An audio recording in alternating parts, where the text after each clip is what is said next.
what is happening in Hollywood, but also like what are they producing? Because if you're not paying your people, you're not taking care of your people, you're just pumping shouts, all a money grab, then the question's been thrown around, is Hollywood just making garbage? That's the question that's been thrown out there, because a lot of actors have been coming forward being like, it's just shit they're making these days. Actors, writers, directors. But I got a couple examples right now. But Zachary Levi actually came out. He was doing a press junket, of course, for Shazam recently.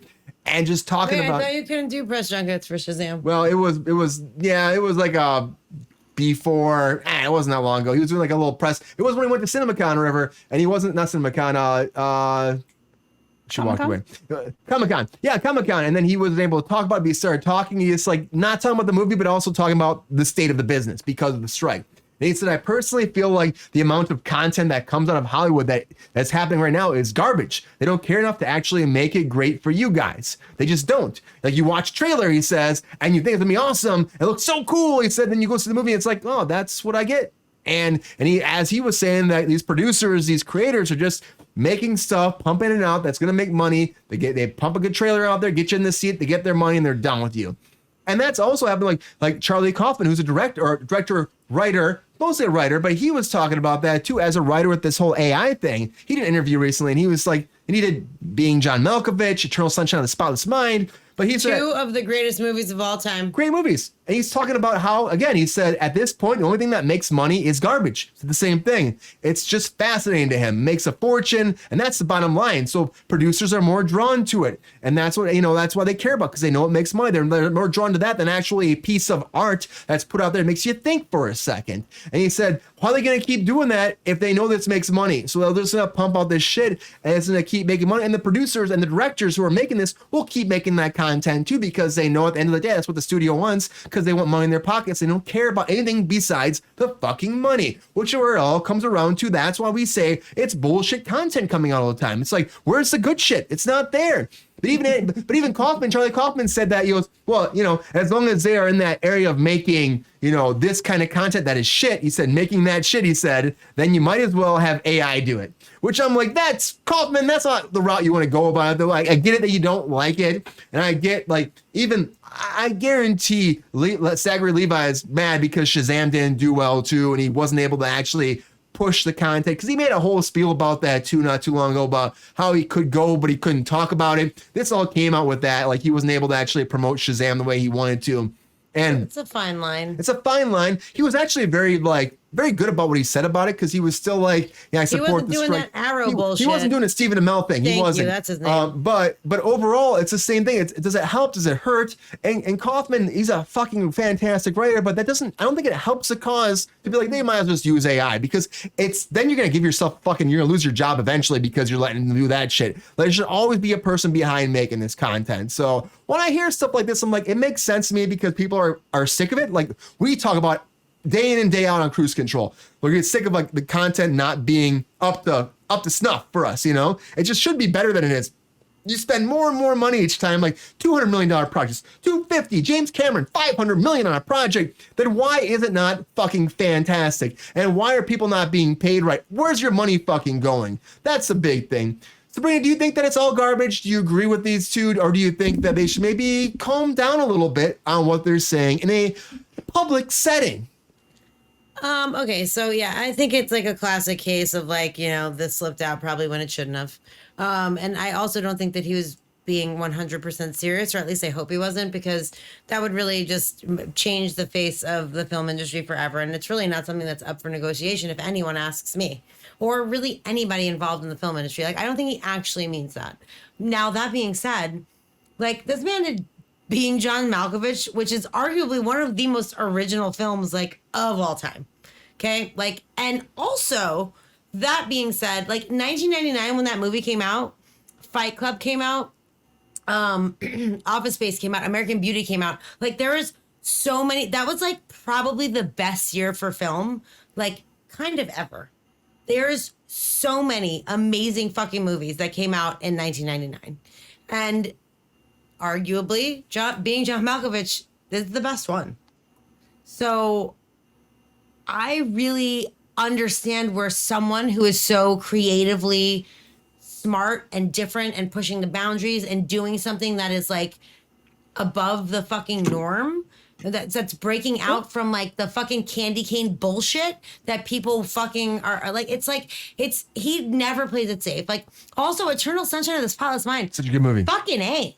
Kate Winslet. Fuck. He wasn't the main one, but he did a lot of work Carrey, on it. Fucking fuck.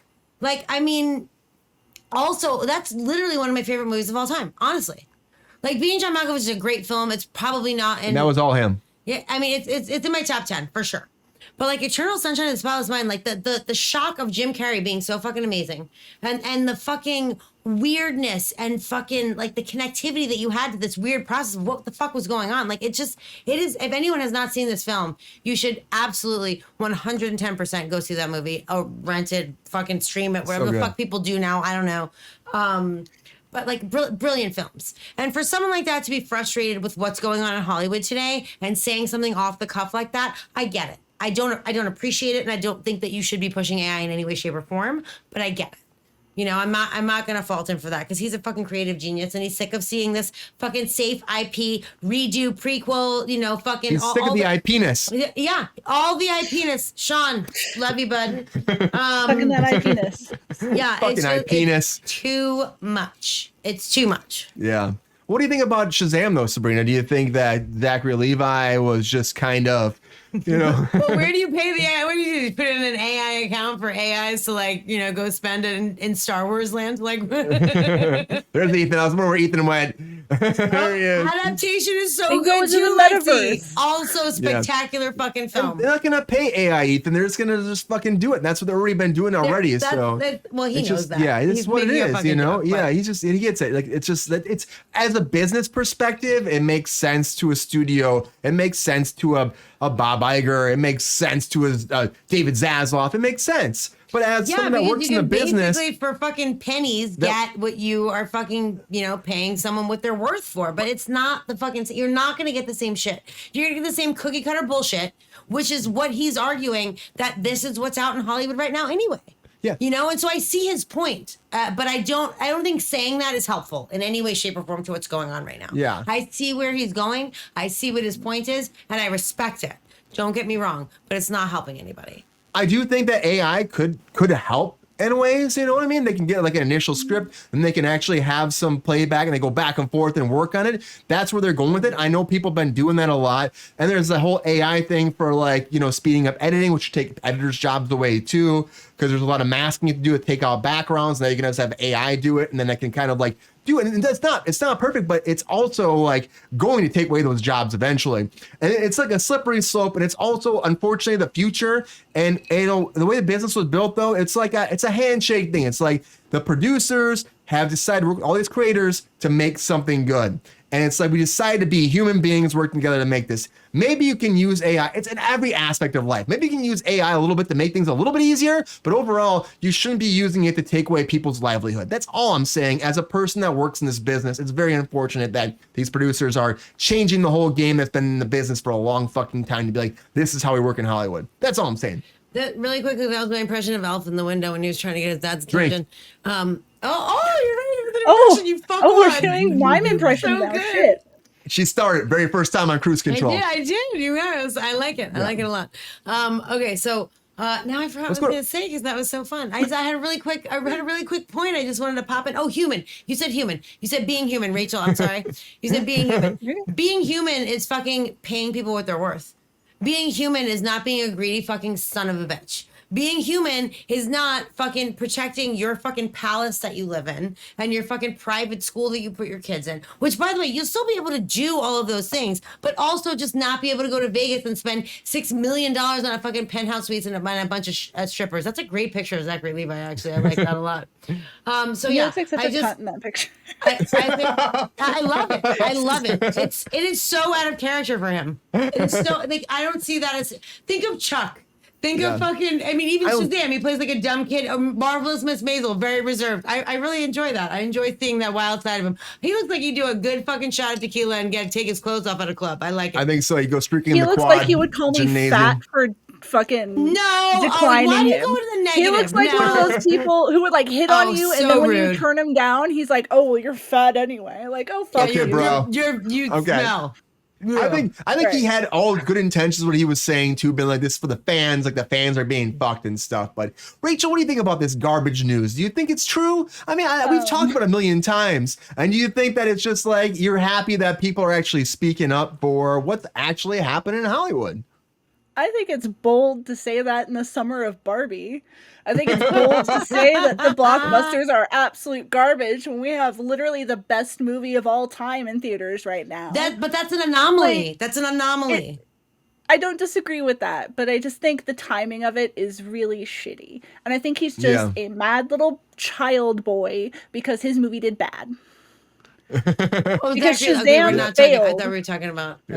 Yeah, it did fail pretty about bad. Zachary Levi. I think he's just mad that Shazam did bad. He's just having a bad attitude about it. Like, and look sorry, at that picture. He does look like a very upset little baby boy. Is that impression? Everybody drink. What do you think about Kaufman's remarks, though, Rachel? Do you think that helps anything, or do you think it actually hurts? Sorry, I got distracted by the comments. I think that. I disagree with you, Ethan. I don't think that everyone in Hollywood is being greedy right now. This is the very perspective that I was saying that Bob Iger and Zaslav and them are pushing, because they want you to think about the 2% of people in Hollywood who are actually making good money, when 95% of saying. Hollywood is. Because he says everyone in Hollywood, I think he means the higher ups. He also says, I agree that people out there are actually dying from not making a livable wage. Right. But it's across all industries. I don't know. I just want to put out, it's across all industries. Everyone is suffering right now. There's 2% of people out there who are doing striking. Good. Like we said this last time, the hotel workers, the transportation people, like there are so many people striking right now because everyone has had enough. Yeah. And the prices keep going up for everything, for rent, for food, for life. And we're not getting paid anymore. How are you supposed to sustain? Yeah. Like it's not fucking possible. ridiculous. They're erasing the middle class. Erasing Absolutely. it. The middle class is already gone. It's dead. They've been erasing it for a while. It's about to be real dead. But Ethan out there, the way this business has been, it's like, honestly, the raises are $3 a year. That's what we get normally. Yeah, about $3 actually. And you look at the way that the news puts it out sometimes, and they make it look like, Hollywood's greedy. I get it all the time. I understand it. From an outside perspective, it seems like that.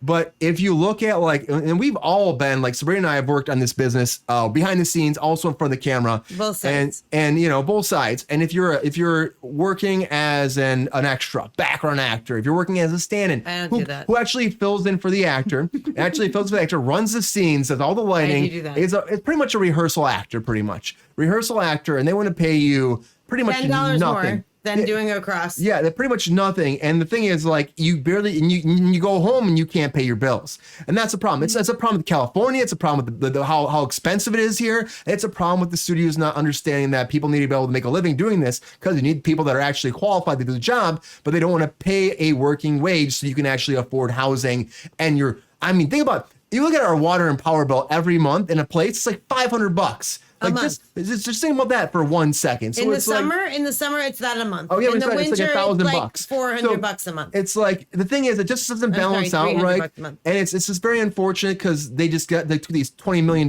raises. All the actors are asking for is less than 1%, less than 1%. They're only asking for the bottom 80. It's like 87% of actors can barely get by.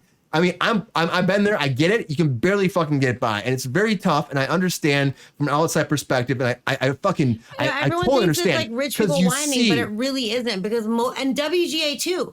Like there's so many writers who like make phased out. They're getting phased out, and they don't like their job, who would normally be 8 months, is now 3 months, and like then after it's like, and also the other thing about this industry, you're constantly looking for a job.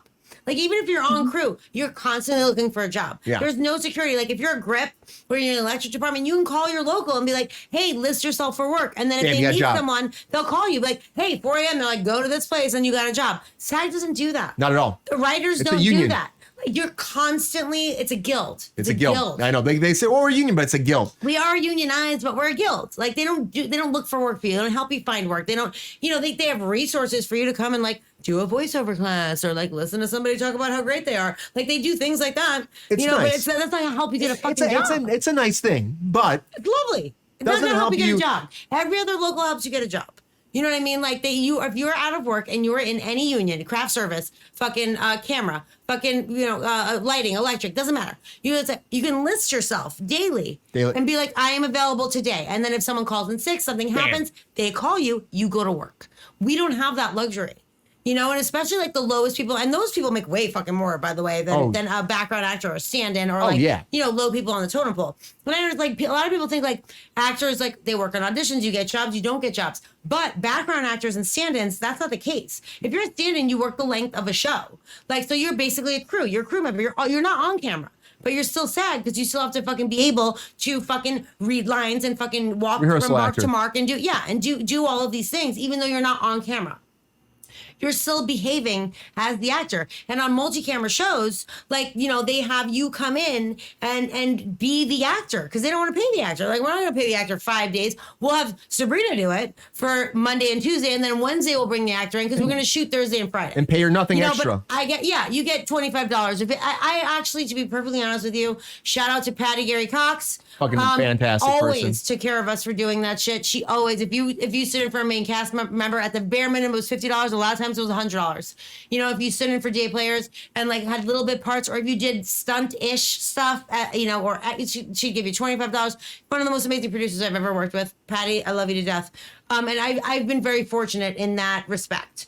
Also Ron Mosley, great AD, always takes care of us when we do shit like that. But there are so many people who don't. And all they're asking they are for not is half. required. They're not required to give you anything. No, there's to nothing do there. all of that extra work that they would be paying an actor a day rate for. They'd be paying $1,000 for an actor to come in, read 1.2. that fucking 1 line or 5 lines or 10 lines. They'd be paying them $1,000, but they pay you your pittance of a fucking salary and give you a pat on the back and be like, "Oh, you did a good job."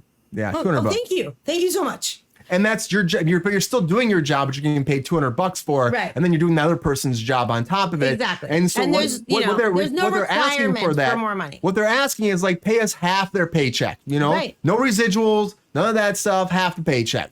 You know what I mean? And then you're still saving money. We're making a little bit of money. We're being paid because we're acting. It's a whole but also weird even territory. extras, like there's extras who are like, let's say there's 2 masseuses in a scene and 1 masseuse has a line, so the 2 main actors are getting massages and talking. The 1 masseuse has a line and the other masseuse is standing there massaging. They don't get any extra money for doing that. No. They're getting paid $187 for 8. Things that are like just so ridiculous, and it's like so easy to like, it's pennies to them. Yeah, an 11% raise is not just, big I don't know, it's for the first so year weird to either. me. I mean, it is big. It will help us get there.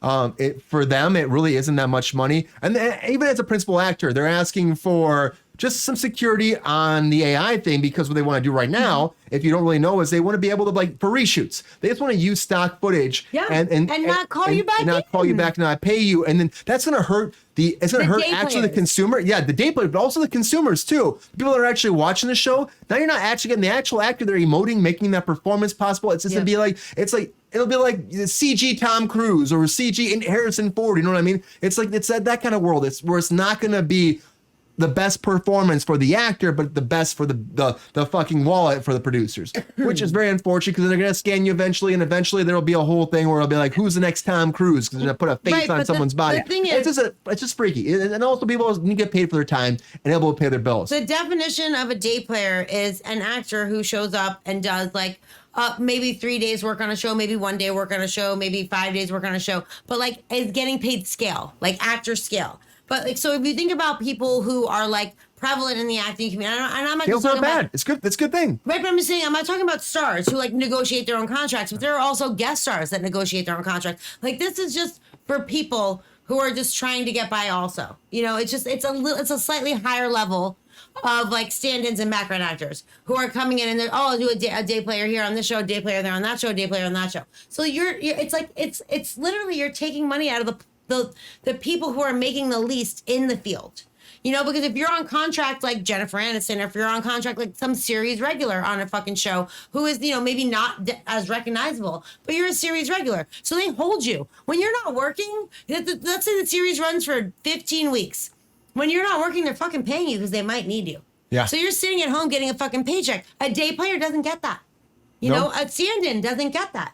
A fucking background actor doesn't get that. You're hired and fired every day. Hired and fired every day. You have a single contract all the time. You're technically always unemployed. and it is what it is. It's the nature of the business. But my point is, it's not as cut and dry. I feel like people as I feel like people think it is, and a lot of people that, especially that don't live in LA or aren't familiar with the industry, they just think it's a bunch of rich people whining, and really like the rich people in the Writers Guild and the Screen Actors Guild is like just such a minimal amount.